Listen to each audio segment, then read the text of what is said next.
পৌষের আগেই রাজশাহীতে জেঁকে বসেছে শীত, সাথে ঘন কুয়াশার দাপট। এতে বিপাকে ছিন্ন মুলু খেটে খাওয়া মানুষ। শীতের তীব্রতার আরো খবর রাখছেন সহকর্মী রাকিবুল হাসান। আমরা তার সঙ্গে যুক্ত হব সরাসরি।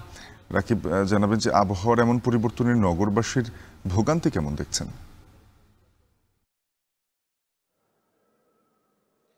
শাফিন, গতকাল থেকেই আসলে রাজশাহীতে সূর্যের দেখা নেই এবং দিনভর কিন্তু ভারী কুয়াশায় আচ্ছন্ন ছিল পুরো নগর, এবং আজ ভোর থেকেও ঠিক একই অবস্থা। এতে আসলে সাধারণ নগরবাসী যারা আছেন ভোরবেলা বের হয়ে আসেন, অনেকেই স্কুল কলেজে যান এবং কাজের সন্ধানেও যারা বের হয়ে আসেন তারা সবচেয়ে বেশি বিপাকে পড়েছে।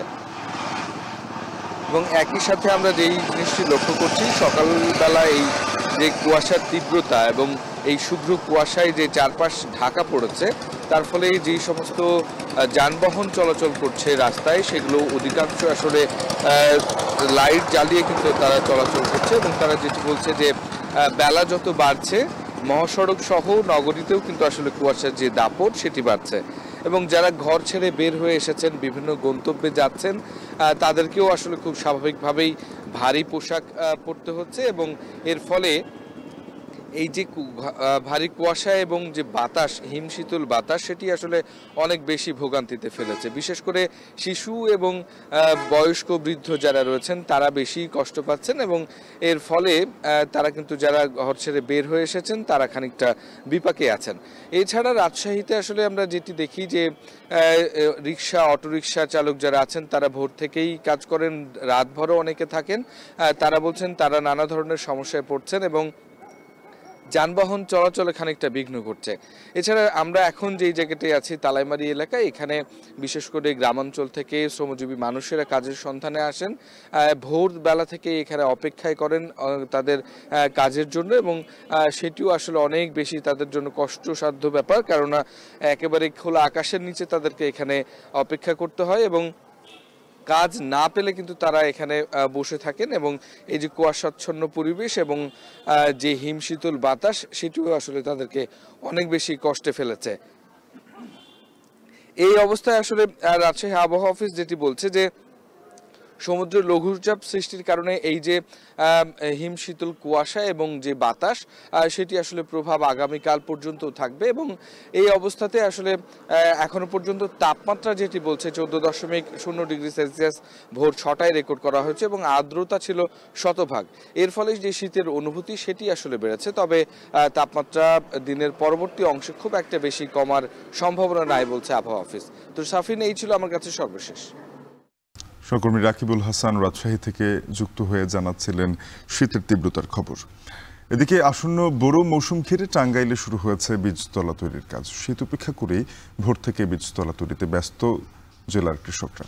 এ নিয়ে আরও জানাতে টাঙ্গাইলের কাগমারা থেকে যুক্ত হচ্ছেন সহকর্মী কাউসার আহমেদ। কাউসার, চলতি বোরো মৌসুমে জেলায় কত হাজার হেক্টর জমিতে বীজতলা তৈরি হবে? শীতের কারণে বীজতলা তৈরি করতে কৃষকদের কোনো ধরনের সমস্যার মুখোমুখি হতে হচ্ছে কিনা?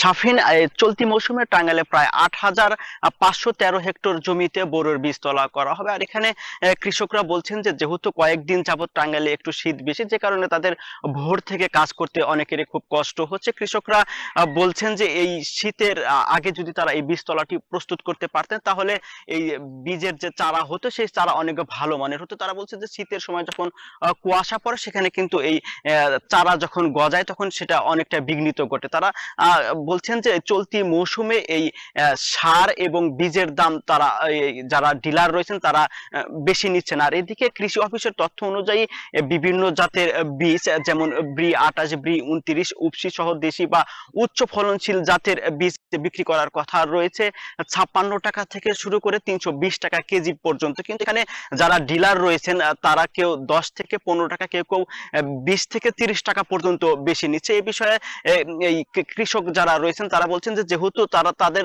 শুরুতেই অনেক বেশি দামে বীজ কিনতে হচ্ছে, সেই ক্ষেত্রে এটি উৎপাদন খরচ অনেক বেড়ে যাবে। আর কৃষি বিভাগ বলছেন যে কেউ যদি বীজের দাম বেশি নিয়ে থাকে, সে যদি সুনির্দিষ্ট তথ্য পান সেই ক্ষেত্রে তারা ব্যবস্থা নেওয়ার আশ্বাস দিয়েছেন। কৃষি বিভাগ জানিয়েছে যে চলতি মৌসুমে প্রায় 1,80,000 হেক্টর জমিতে বোরোর আবাদ করা হবে। তারা বলছেন যে বীজতলা তৈরিতে কৃষকদের সার্বিক পরামর্শ দেওয়া হচ্ছে। এছাড়াও তারা মাঠ পর্যায়ে গিয়ে কৃষকদের সাথে কথা বলছেন, যেখানে পানি জমে ছিল সেখানে কিভাবে বীজ তলা তৈরি করা যায় সে বিষয়ে কিন্তু কৃষককে পরামর্শ দিচ্ছে। আর এই যে বেশি দাম নেওয়ার বিষয়ে আমরা ইতিপূর্বে লক্ষ্য করেছি যে সার ও বীজের দাম নিয়ে আমরা যখন মাঠ পর্যায়ে গিয়ে প্রতিবেদন করেছিলাম, সেখানে আমরা উদাহরণস্বরূপ যে কয়েকটি ডিলারের নাম দিয়েছিলাম, তারা কিন্তু সেই কয়েকটি ডিলারের জরিমানা করেন। এছাড়াও কিন্তু টাঙ্গাইলের যে বেশিরভাগ ডিলার রয়েছে তাদের বিরুদ্ধে কিন্তু অধিক দামে সার বিক্রি বা বীজ বিক্রির অভিযোগ রয়েছে।